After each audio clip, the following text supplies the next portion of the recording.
ஒரு கார்த்திகை மாத கருக்கிருட்டு. செங்கல்பட்டிலிருந்து படப்பிடிப்பை முடித்துக்கொண்டு எம்ஜிஆர் அவர்கள் நடுநிசி 12 மணி வாக்கில் காரில் வந்து கொண்டிருக்கிறார். கண் விழித்தவாறே தனது காரில் எம்ஜிஆர் அவர்கள் வந்து கொண்டிருந்த பொழுது வழியில் போலீஸ் உடையில் நின்ற ஒருவரை பார்க்கிறார். எம்ஜிஆர் அவர்களின் கார் அவரை கடந்து செல்கின்ற போது எம்ஜிஆர் அவர்களின் நெஞ்சில் பொறி தட்டுகிறது. ஆள் நடமாட்டமே இல்லாத இந்த அர்த்த ராத்திரியில் அந்த போலீஸ்காரர் பஸ்ஸுக்காக காத்து நிற்கிறார் என்பதை எம்ஜிஆர் அவர்கள் புரிந்து கொள்கிறார். உடனே தனது டிரைவரிடம் காரை நிறுத்த சொல்கிறார் எம்ஜிஆர். கார் பின்னோக்கி வருகிறது. போலீஸ்காரரின் அருகில் காரை நிறுத்தி கதவை திறந்து ஏறுங்கள், எங்கே போக வேண்டும் என்கிறார் எம்ஜிஆர். பரவாயில்லை, நான் பஸ்ஸிலே வந்து விடுகிறேன் என்கிறார் அந்த போலீஸ்காரர். நேரமாகிவிட்டது, இனி இந்த ரூட்டில் பஸ் கிடையாது, ஏறிக்கொள்ளுங்கள் என்று எம்ஜிஆர் அவர்கள் வலுக்கட்டாயம் செய்ய போலீஸ்காரர் வேண்டா வெறுப்பாக ஏறுகிறார். காரின் உள்ளே லைட் போட்டு சாப்பிட்டீங்களா என்று கேட்டுக்கொண்டே தனது சீட்டுக்கு பின்னால் இருந்த பிஸ்கெட் பழங்களை எடுத்து கொடுக்கிறார் எம்ஜிஆர். இப்படி ஓசியில் பயணம் செய்வதே எனக்கு உடன்பாடில்லை. இன்னும் நீங்கள் உண்ண சொல்லி வேறு என்னை இழிவுபடுத்தாதீர்கள் என்று போலீஸ்காரர் மறுக்கிறார். எம்ஜிஆர் அவர்கள் பூரிக்கிறார். இருப்பவனிலிருந்து இல்லாதவன் வரை படித்து பதவியில் இருக்கும் எத்தனையோ பேர் எனக்கு அது வேண்டும் இது வேண்டும் என்று எம்ஜிஆர் அவர்களிடம் வேண்டியதை பெற்று செல்கிறார்கள். ஆனால் சாதாரண பொறுப்பில் இருக்கும் இந்த போலீஸ்காரரின் நேர்மை எம்ஜிஆர் அவர்களை மெய்சிலிர்க்க வைத்துவிட்டது.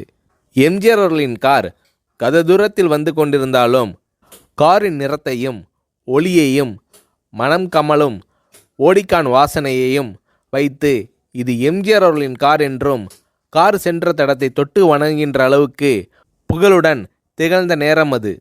அரை மணி நேரம் கார் சென்று கொண்டிருக்கிறது. ஆனால் அதுவரை எம்ஜிஆர் அவர்களை பற்றி பெரிதாக போற்றி புகழ்ந்து பேசாமல் அந்த போலீஸ்காரர் வந்ததே புரட்சித் தலைவர் எம்ஜிஆர் அவர்களுக்கு அந்த போலீஸ்காரர் மீது மரியாதையை கூடுதலாக்கியது. நான் தான் எம்ஜிஆர் என்கிறார் எம்ஜிஆர்.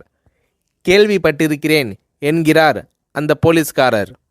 பொன்மனச்செம்மல் எம்ஜிஆர் அவர்களின் முகத்தில் கோபம் இல்லை, பதிலுக்கு பொன்முறுவல் மலர்கிறது. என் படங்களை பார்த்து இருக்கிறீர்களா என்று கேட்கிறார் எம்ஜிஆர். நான் சினிமாவே பார்ப்பதில்லை என்கிறார் அந்த போலீஸ்காரர். புரட்சித் தலைவர் எம்ஜிஆர் அவர்கள் இன்னும் பிரமிக்கிறார். இப்போது கார் சத்தத்தை தவிர ஒரே நிசப்தம். போலீஸ்காரர் தனது வீட்டிற்கு 1/2 கிலோமீட்டர் தூரத்திற்கு முன்பே காரை நிறுத்த சொல்லி இங்கேயே இறங்கிக் கொள்கிறேன் என்கிறார். ஏன், நீங்கள் குறிப்பிட்ட அந்த விலாசம் இன்னும் 1/2 கிலோமீட்டர் தூரம் இருக்கிறதே என்கிறார் எம்ஜிஆர். சாதாரண போலீஸ் உத்தியோகத்தில் இருக்கும் நான் காரில் வந்து இறங்கினால் என் வீட்டிற்கு அருகில் உள்ளவர்கள் என்னை தவறாக நினைத்து கொள்வார்கள். இதுவரை இப்படி நான் யார் காரிலும் ஓசியில் வந்து பழக்கமில்லை. நீங்கள் எவ்வளவு தூரம் செய்த உதவிக்கு நன்றி என்கிறார் அந்த போலீஸ்காரர். புரட்சித் தலைவர் எம்ஜிஆர் அவர்கள் அதற்கு மேல் எதுவும் பேசவில்லை. அவர் எந்த போலீஸ் ஸ்டேஷனில் பணிபுரிகிறார் என்பதை மட்டும் கேட்டு தெரிந்து கொண்டு கிளம்புகிறார்.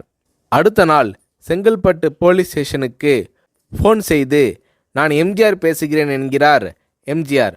ஃபோனை எடுத்த டிஎஸ்பி உதறலோடும் உற்சாகத்தோடும் தலைவரே வணக்கம் என்கிறார். இரவு சந்தித்த போலீஸ்காரரை பற்றி விசாரிக்கிறார் எம்ஜிஆர். அந்த டிஎஸ்பி சொல்கிறார், நீங்கள் குறிப்பிடும் அவர் இன்று விடுப்பில் இருக்கிறார்.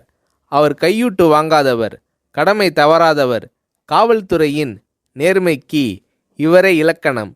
வெற்றிலை பாக்கு, பீடி, சிகரெட் போன்ற போதை வஸ்துக்கள், நாடகம், சினிமா போன்ற பொழுதுபோக்கு அம்சங்களையெல்லாம் இவர் அறியாதவர். கல்யாண வயதில் உள்ள 3 பெண்களையும் கரை சேர்க்க முடியாமல் கஷ்டத்தில் இருக்கிறார் என்கின்ற விபரம் டிஎஸ்பியால் எம்ஜிஆர் அவர்களுக்கு சொல்லப்படுகிறது.